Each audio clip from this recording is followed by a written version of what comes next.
And there's a reason we had that intro song this morning. Yes. Hi, everyone. I apologize for unleashing that dumb song on you. I actually considered going with Queensryche's I Don't Believe in Love, which is one of my favorites, but couldn't find an appropriate entry point to that song. So anyway, the topic today is, what is love? Baby, don't hurt me. No mo. And this is kind of a reaction to two different flavors of question that we often get on this show, and you know, a lot of it comes down to the sort of single most common thing that people say when they call up, which is, "Y'all are atheists? Does that mean you believe in nothing?" As I'm sure we've tried to make clear every single time that happens, the word atheism doesn't mean nihilism, and yet it's very pervasive. People wondering this. You know, I Googled, I did some random Googling this morning and just ran across something on answers.yahoo.com, where somebody was asking, "Christians, don't you feel sorry for atheists that only believe in things they could see?" Atheism only means you don't believe in a God. It doesn't mean you don't believe in anything else. We believe in lots of things. We believe in, we believe in a real world. We believe in physical objects. We believe that people are real. We believe that people have brains, and we believe that those brains display patterns which we describe as emotions. And by we, Russell's probably mostly talking about Russell and myself. Yes. Because one of the things about atheism, and I just want to hit this real quick, yeah. Atheism is a response position to theism. Basically, it just says that you're not a theist. You don't accept the theistic proposition. It says nothing at all about whatever else you do believe or don't believe. So you can be an atheist and be liberal or conservative, Republican, Democrat, pro-abortion, anti-abortion, pro-death penalty, anti-death. You can have a position on any different thing. You can be an atheist or a nihilist. You can be a solipsist. It doesn't say anything at all about what you do believe. Right. So, atheism doesn't entail any beliefs besides atheism. So saying you're an atheist, doesn't that mean you believe in nothing, is pretty much an equivalent question to saying, so you're a person, doesn't that mean that you believe in nothing? Yeah. Because some people believe in nothing. So, hey. One of the things that they say they feel sorry for us about is that we don't believe in anything, and specifically many of them think that we can't possibly believe in love. But as I said, we believe in brains, and we believe that brains exhibit emotions. So let me get to the topic of the show today. What is love, anyway? I'll go with Merriam-Webster first to give me a basic definition. They said that love is 1, strong affection for another arising out of kinship or personal ties. 2, attraction based on sexual desire, affection, and tenderness felt by lovers. And 3, affection based on admiration, benevolence, or common interests, as in love for his old schoolmates. Now, I actually hit on these points a few months ago when I was talking about evolution in a long series. I got to a couple of shows where I talked about evolutionary psychology and game theory. Right.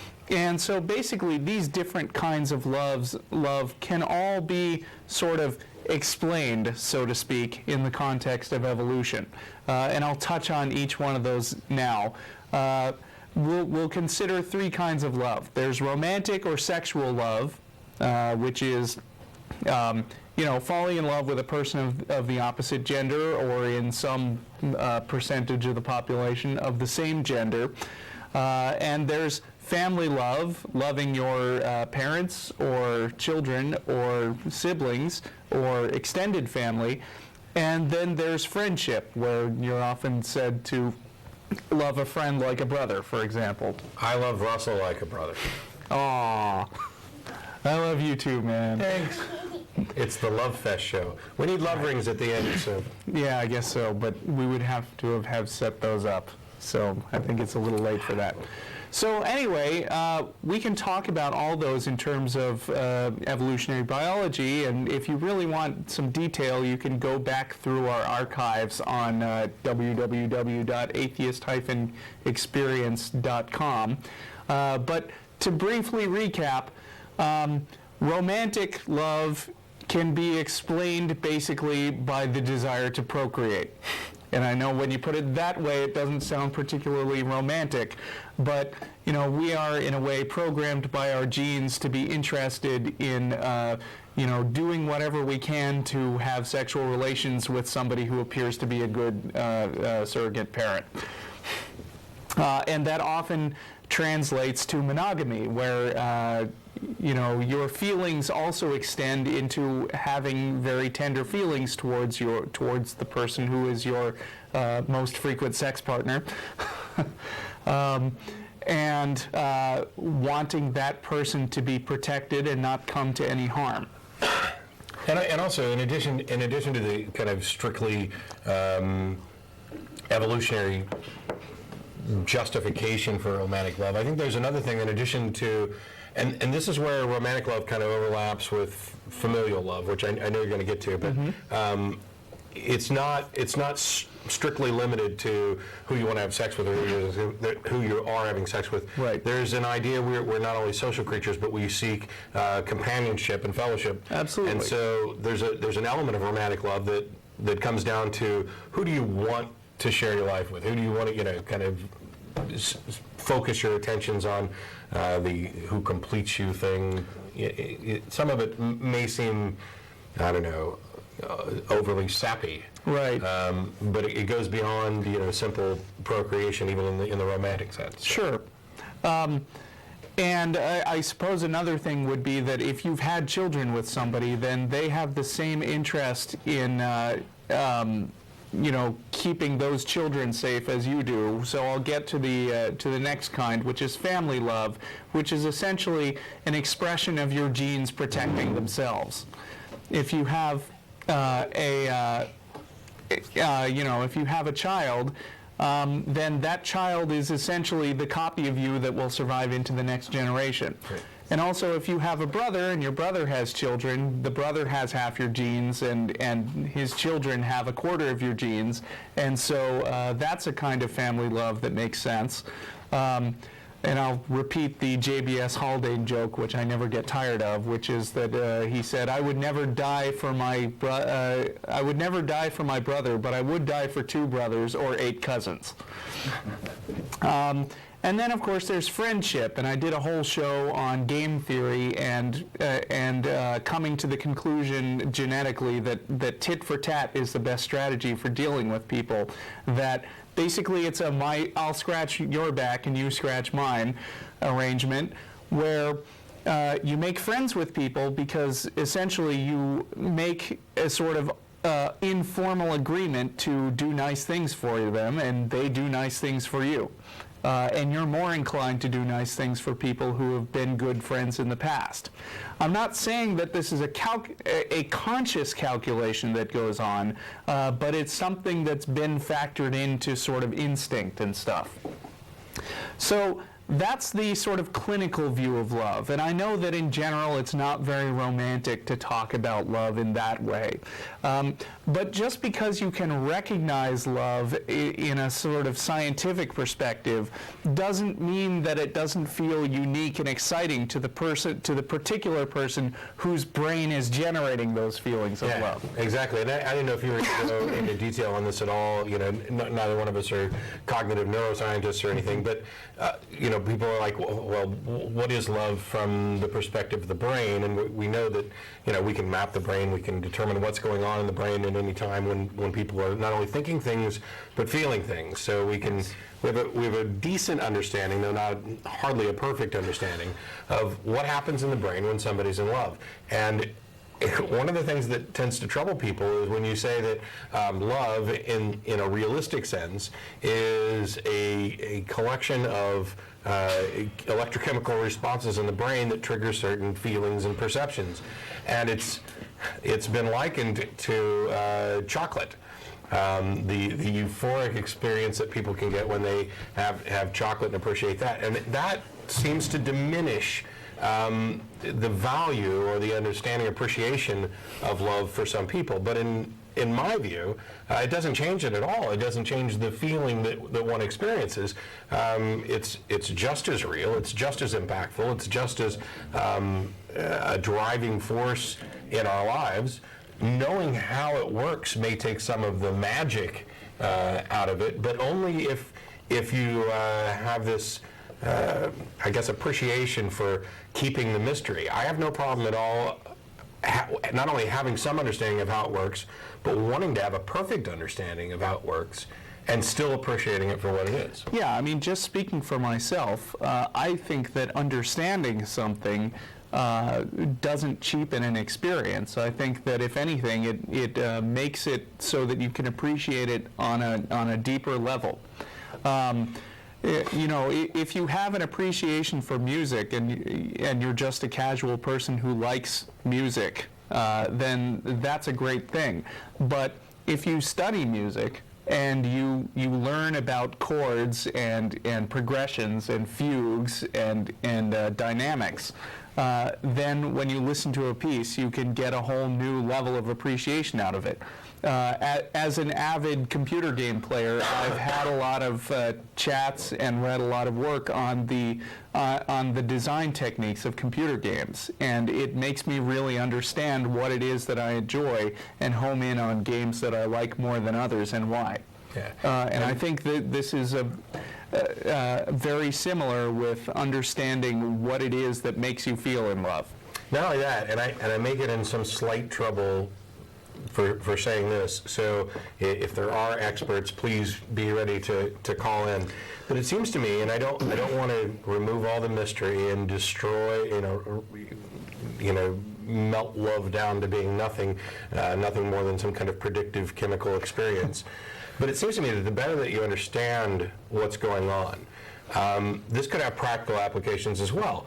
Instead of going in to just see a counselor when you're having problems in your marriage, for example, if we know what goes on in people's brains when they truly are in love, then you may be able to actually analyze and find out, is this the love that you think it is? Not just to say, oh, well, you guys are fooling yourselves, you're not in love, because we go through various stages and you're not necessarily always in love with somebody. Clearly the fact that books like Men Are From Mars, Women Are From Venus, which may not be a good example because, that's full of some sappy stuff, and that guy has himself been divorced 3 times. So maybe this isn't the best He should example. know. Yeah, I guess he should, yes. But the fact that kind of books, those kinds of books are bestsellers, it indicates that people not only yearn for love, but they also seem to have an impulse to try to understand love from whoever is pitching that they have an explanation. Yeah.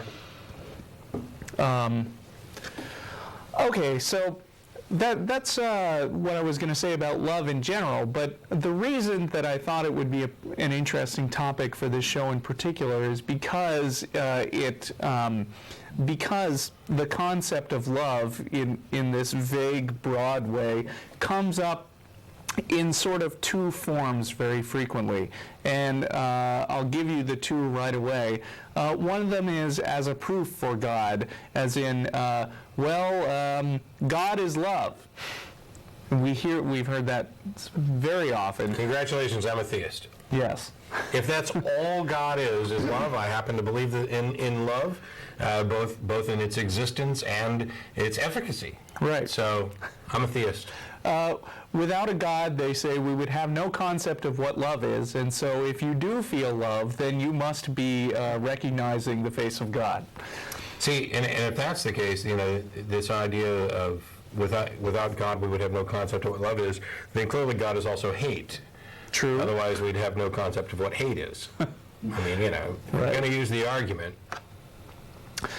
And the other context that it comes up in is when people say, well, I thought you didn't believe in things you can't prove, you atheists, but you can't prove that love exists, so ha-ha, you're a hypocrite. So I'll take these one at a time. First, I'm going to go into more detail with the God is love argument. And my first question in general to that statement is, what does that even mean? I mean, come on, love isn't some, at least according to many theists, God is some tangible thing. I mean, the universe wasn't created by emotions. I mean, you could argue that the universe was created as a result of emotions happening in the mind of God, but then God isn't love, God has love. It seems love isn't a tangible thing. I mean, without a mind to experience love, there's no such thing as love. I mean, rocks don't love, and there's no like big ball of love that you could buy at the store.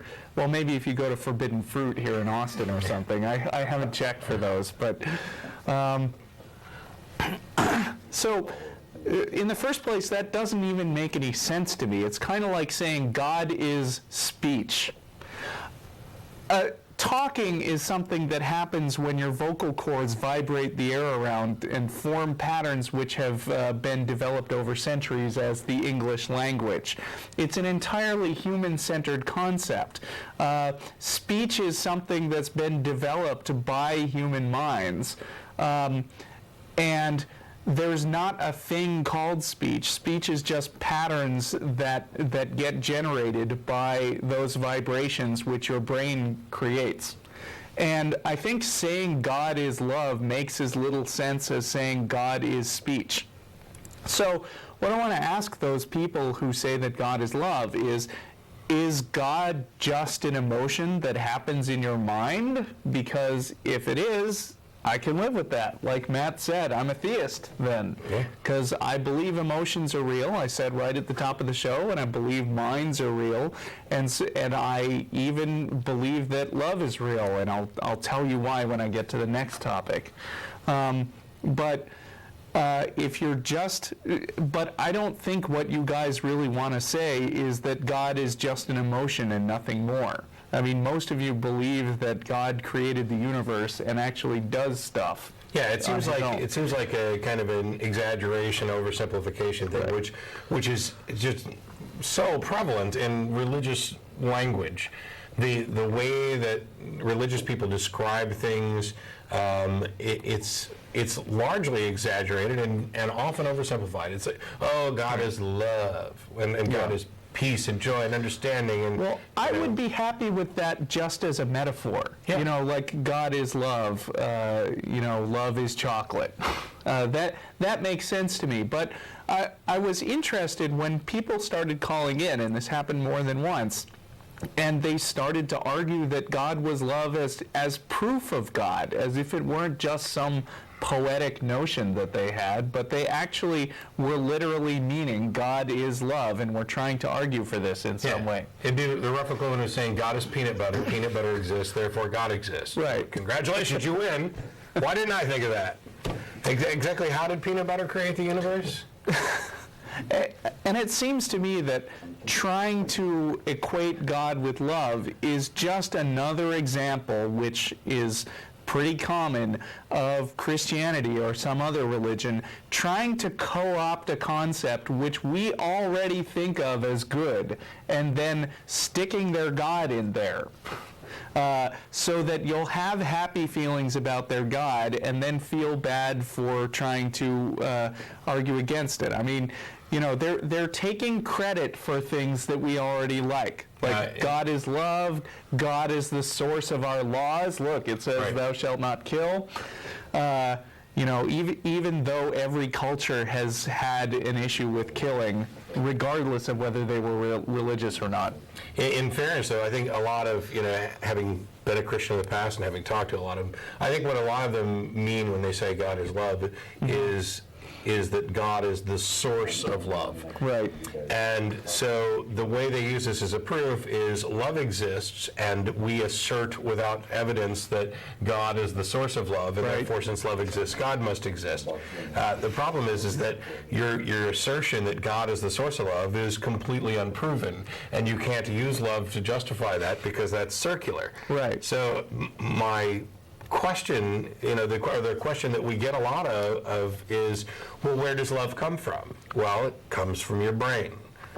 I mean, before there were brains, there wasn't any love. Yeah, if there's something else if you have this belief that there's something behind it, whether it's God feeding love into our brain, or a transcendent soul that is in our body somehow that uses our brain to experience love, that's something you actually need to demonstrate, because you're violating Occam's razor. You're adding another claim that's unjustified and, by the way, unnecessary. As far as we can tell, there's no reason, there's no justification for going beyond the boundaries of the brain when trying to come up with an explanation for where love comes from or what it is.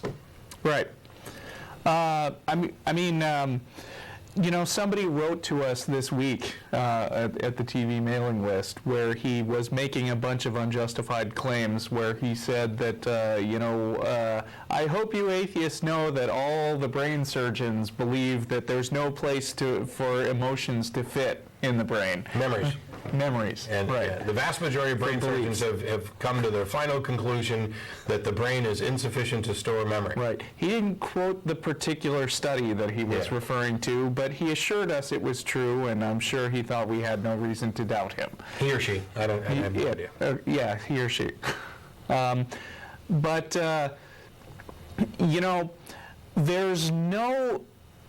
There doesn't seem to be any lack of evidence that thoughts and feelings all come from the brain.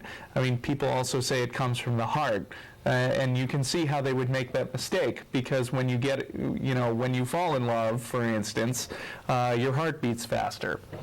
So they used to think that emotions were in the heart, but now it's pretty well established that brains are the thinking center of the body.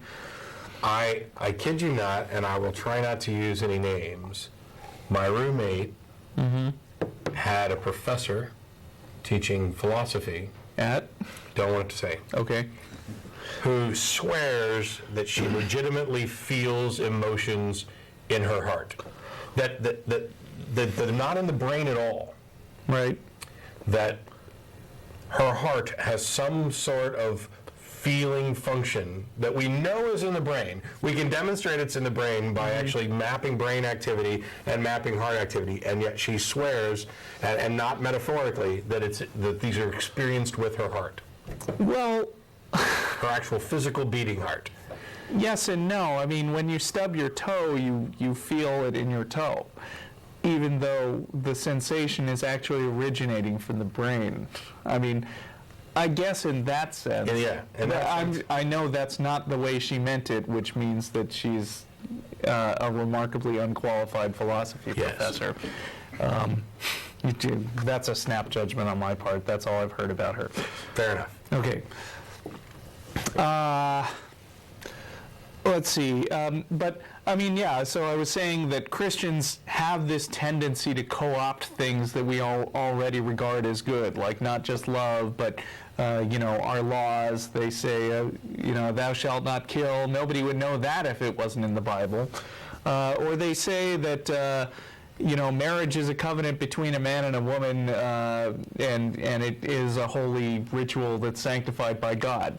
Well, not really. I mean, people were getting married way before the church was actually involved in it. They might have called it something other than marriage, but the concept that we have as marriage, which is two people getting, intending to continue being monogamous for the rest of their lives, that didn't start with the church. Actually, it's interesting.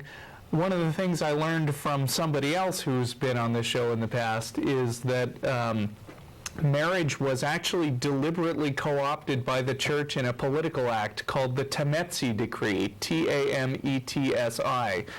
In the Middle Ages, there was this edict that said that from now on, no marriages shall be recognized as legitimate unless they are sanctioned by the church. And to be sanctioned by the church, obviously you had to jump through a lot of hoops and pay a lot of respect to the church, and probably, a little extra. This was a great arrangement for the church, and it seems to have fixed in everybody's minds that marriage is a religious institution and nothing else. Bull. Marriage is just as much a legal institution as a religious institution, and it always has been. But I'm digressing. I mean, the point is, this is a typical example of religion just ripping off stuff that everybody thinks is good already.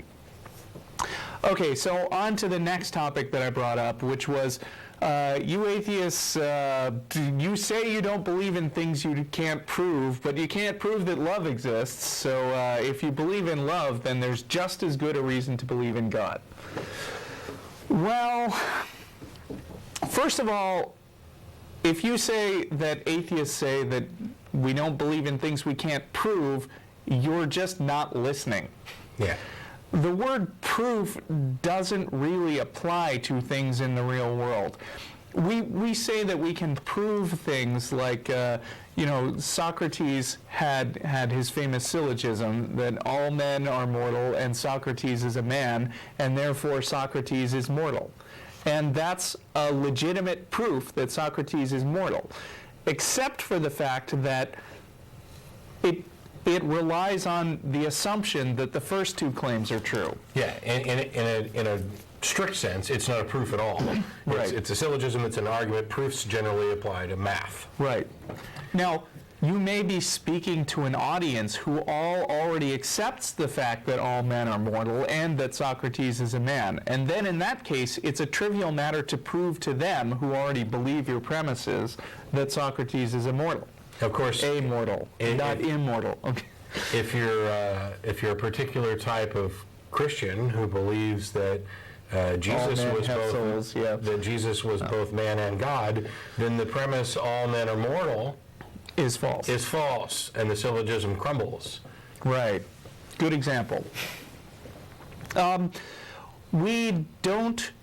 Scientists and people who see things in a naturalistic way don't see things in terms of proof exactly.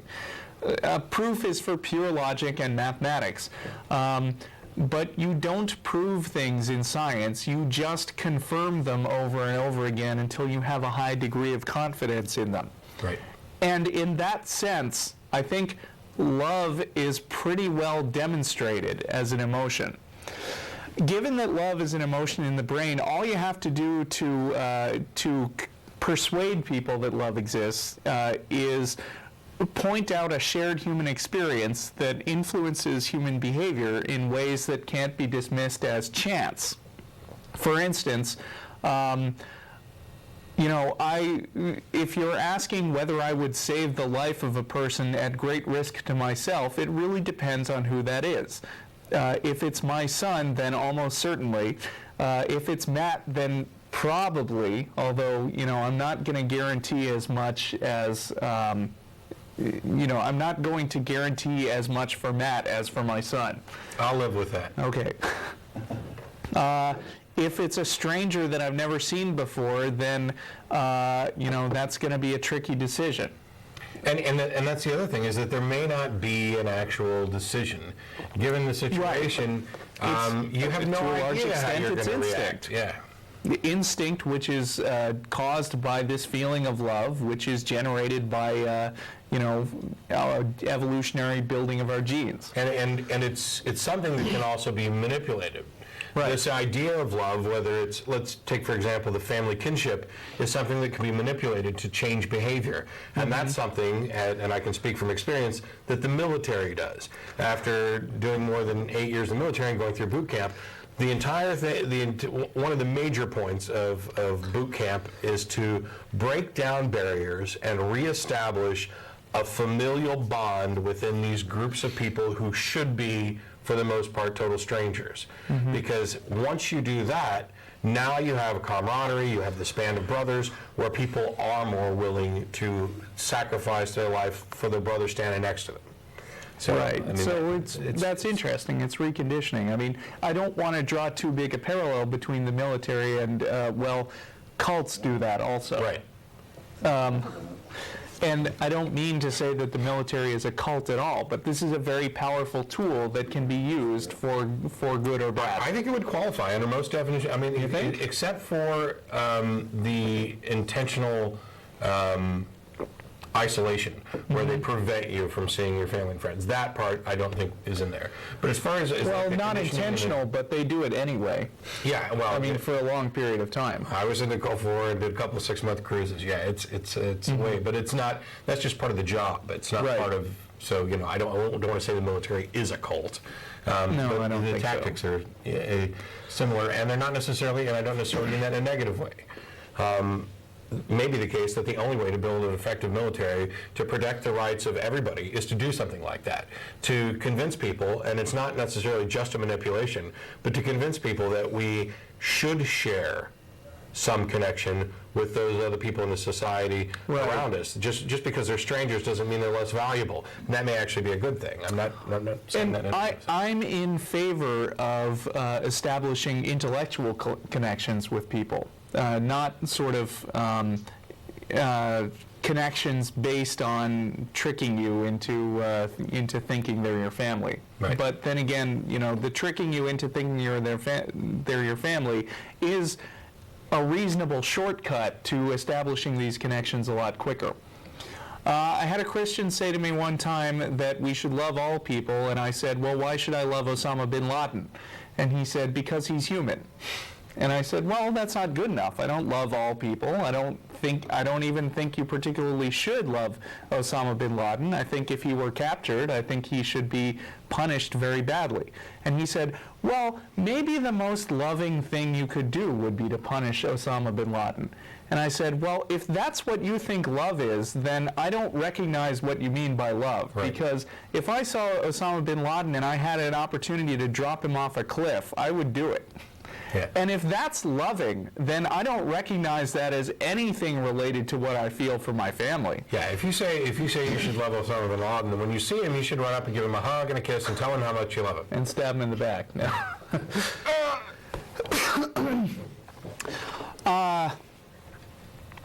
Let's see. Well, so can you prove that love exists? No, but you can't prove that anything exists. But what you can do is establish evidence that something exists. And obviously there are some things that are shared in human experience that we would recognize as, shall we say, symptoms of love.